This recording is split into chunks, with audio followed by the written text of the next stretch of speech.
Welcome to part three of our study on the Abraham cycle. We're not studying every different passage from the Abraham cycle, but we are going to study a number of different texts.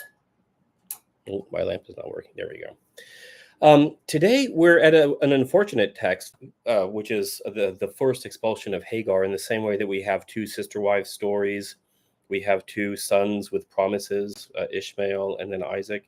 Also, we're going to have two stories with the expulsion of Hagar, and in some ways they're similar, in some ways they're different. Now, this is right after chapter 15, which we read last week, and was about the cutting of the covenant between God and Abram. So yeah, let's jump in. Chapter 16. Basically, what's going on here? Of course, you should read the whole text on your own. But basically, Sarai, Abram's wife, had borne him no children, and she had an Egyptian maidservant whose name was Hagar. So Sarai said to Abram, "See now, Yahweh has restrained me from bearing children. Please go into my maid. Perhaps I shall obtain children by her." This was I won't say common, but it was not unknown in ancient Semitic cultures. We have archaeological and textual remains of kind of legal contracts or legal records of other groups of people in the late Bronze Age in the Near East, the Middle East, doing similar things. Basically, it was like if a woman, the wife, could not have a child, then she could choose one of her servants. The servant would have a child, and that child would be considered to be her own child. Well, we have a couple of different issues here. Let's look at Sarai. Sarai is kind of trying to help God's plan, right? God has promised them that they're going to have all these children. They're going to be like the stars of the sky or the sea of the sand of the seashore, and like all these things, and to be a great nation. And those whom you bless, I will bless. Those who curse you, I will curse, and all this great stuff. But Sarai is saying, look, it's we've been doing this. We did the whole migration thing. We went down to Egypt. We're back here, and I still don't have a child. So let's go ahead and help God along. That's an interesting thing. I mean, practically speaking, I have to ask, do we ever do that? Do we ever say, well, I feel like the Lord wants to bless me with fill in the blank, so I'm going to help him along with his plan? His timing is not my timing. This is a common thing from Sunday school when we pray. God has three answers. He can say yes, he can say no, and he can say not yet. For Sarai and for Abram, the answer is not yet. Not yet. It's coming, but not yet. So Sarai is trying to help God's plan to move along. And then we see Abram, and again, we're used to looking at Abram as the father of faith and doing all these great things, and he really is. He does have an extraordinary faith, but here he's very passive. He's very passive, and we're going to find that this is one of the key flaws in his own um, personality. In this story, the first story of the expulsion of Hagar, we don't have any justification. In the second one, the Lord comes to Abram and says, "Yeah, go ahead, kick her out." Okay, so we're finding that probably what we have is two different traditions of patriarchal stories, and our editor has kind of put them together.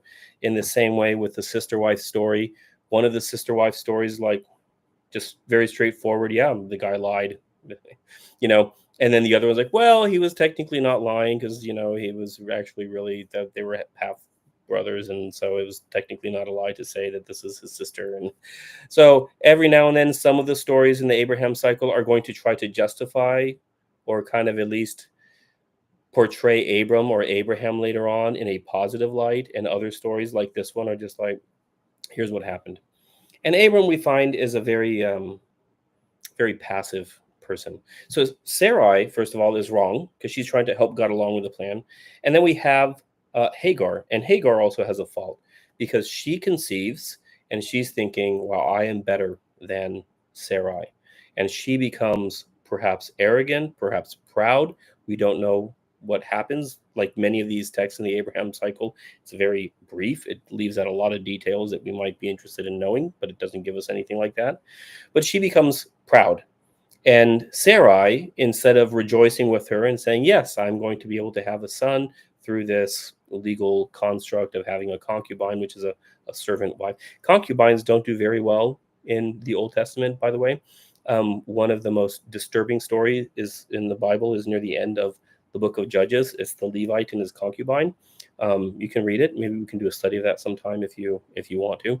The lesson of that story is that the Levites are not good for ruling over Israel, and the Benjaminites are not either good. So you have to have someone else that's prepping the way for a Davidic dynasty. But that's a different story. Let's get back to Genesis. And so she's also wrong. Instead of saying, okay, good, I'm going to be able to continue the lineage of Sarai and Abram. She exalts herself. So that's also a fault. And then Abram, his fault is that he's just very passive. He's kind of like his wife says, "I'm angry at you." It's really hypocritical of Sarai. I had this idea. Things are going according to what I wanted to happen. My idea is working out. However, um, then something happens, and then instead of being mad at herself and saying, "Wow, maybe this was not a good idea to help Yahweh with his plan," instead of doing that, she gets angry at her husband, and her husband, instead of saying, "Hey, man, hey, lady, this was your idea," he's just like, "Oh, okay, whatever. Do with her whatever you want." This is not what a man is supposed to do. This, especially a patriarch. Compare this as a patriarch to a figure like Job. Job. This is also the setting of Job. The writing is much later, but the setting is during the late Bronze era, so roughly the same period of time, although in a different part of the globe, or the circle of the earth, to use a phrase from Job. Job doesn't have any problems like this, but we have to ask Abram, why is he being so weak? Why is he being so passive? He reminds us of Adam, right? And then she gave the fruit to him and he ate. Maybe he should have been less passive. Maybe he should have asked some questions.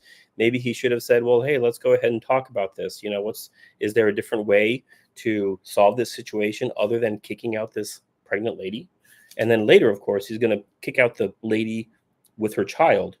But of course, in the second expulsion of Hagar story, God is the one who orders it. Whereas in this one, it's just Abram being weak. So then, now the angel of the Lord. So this is interesting. In the Torah, we run into sometimes the Lord says something, and sometimes it's the angel of the Lord. Sometimes these are used interchangeably, like with the story of Gideon, if you want to go back to Judges again. It says the angel of the Lord appeared and blah, blah, blah, and the angel of the Lord, and then Yahweh said, and you're like, wait, I thought we were talking with the angel of the Lord.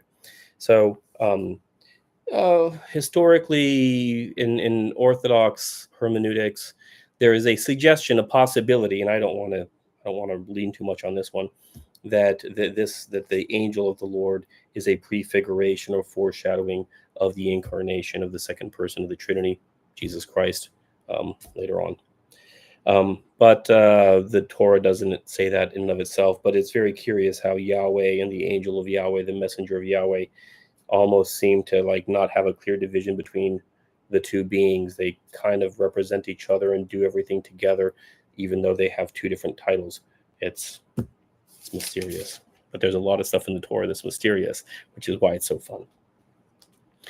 And then we have the angel of Yahweh appearing to the woman. Here she's in Shur. In the second exile story, the exile of Hagar, she's at Beersheba, or Beersheba, I think in the English. And she asks, Hagar, Sarai's maid, this is verse 8, where have you come from and where are you going? Of course, the Lord knows these things, but we know that in the Yahweh stories especially, God asks questions. Adam, where are you? He doesn't, what shall we do? Shall we go down? Nothing will be impossible for them. He is having this conversation. He's a very conversational God. This is different than some of the other sources that we have in the Torah. And then she said, I am fleeing for the presence of my mistress Sarai. So again, she's honest. She's saying, here's what's going on. This reminds us of the woman, Aisha, in the garden, who's like, the snake told me to eat of it and I ate of it. She's not trying to lie, trying to trick anyone. She's just fleeing because her mistress is being cruel to her. And then the angel of Yahweh said to her, return to your mistress and submit yourself under her hand. That's rough. Are there times when the Lord is telling us, yeah, you need to be in a place where you're going to be humiliated and treated poorly? According to this passage, the answer is yes. There are times when we have to suffer through that. And then the angel of the Lord said to her, I will multiply your descendants exceedingly, so that they shall not be counted for multitude. So this is interesting. The Lord has no obligation to give any kind of promise or covenant to this child named Ishmael. But nonetheless, he does. He does. He gives a great blessing.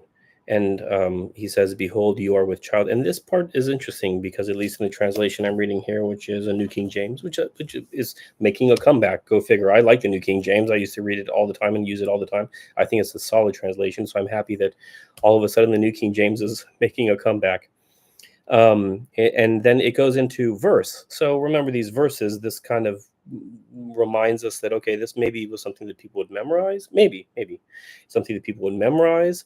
Sometimes we have these stories in the Old Testament where we have these verses, like poetic verses, couplets, triplets, refrains, and then you have a story that is built around them, to kind of give you context. It's kind of like if I told you a verse like, well, in Spanish, say del dicho al hecho hay mucho trecho, which in English, it rhymes in Spanish. From the saying to the doing, there's a lot of going, I guess we could say in English. And then you will tell me a story about that. And imagine I'm telling you a narrative story that illustrates and gives you context for that. It's a possibility, okay? Again, a lot of this stuff we really don't know for sure. But here we have this, and it's in verse form. Behold, you are with child, and you shall bear a son. Okay, this is the traditional Hebrew repetitive thing, right? Where you repeat the line twice because you're trying to make sure that people really understand what you're saying. You shall call his name Ishmael, because the Lord has heard your affliction. Ishmael, it means the Lord hears, roughly.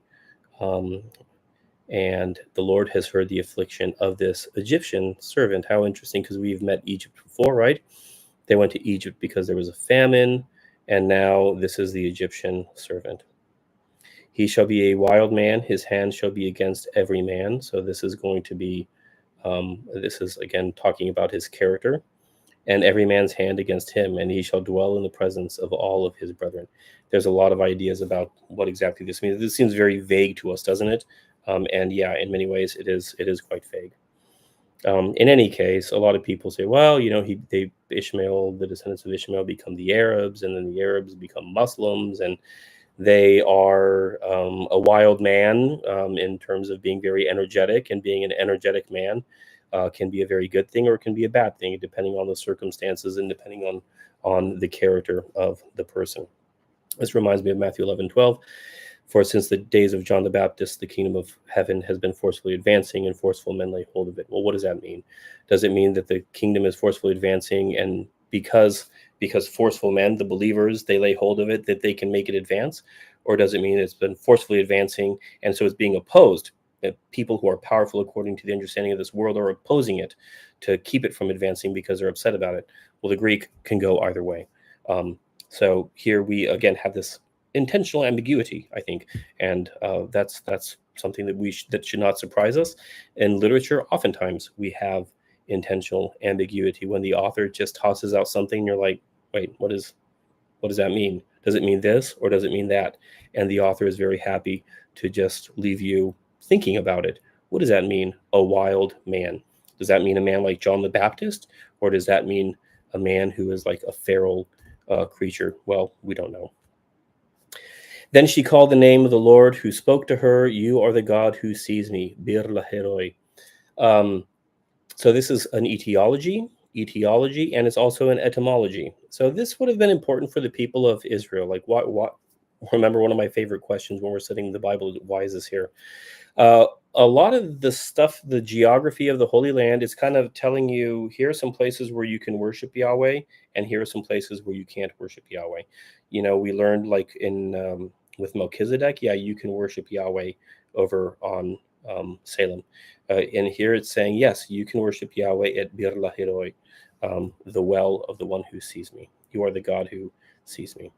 And this is interesting because she sees God, and then later on we're going to have another story of Jacob wrestling with the man, which we'll learn later is the angel of the Lord. So we have some similarities here, and Jacob has to be allowed to leave, right, because the sun is dawning, and it's necessary for the man to leave so that Jacob doesn't see him, lest Jacob die. And then Jacob says, "Well, I will let you leave, but first give me a blessing," meaning a blessing for me that will then pass on to my descendants.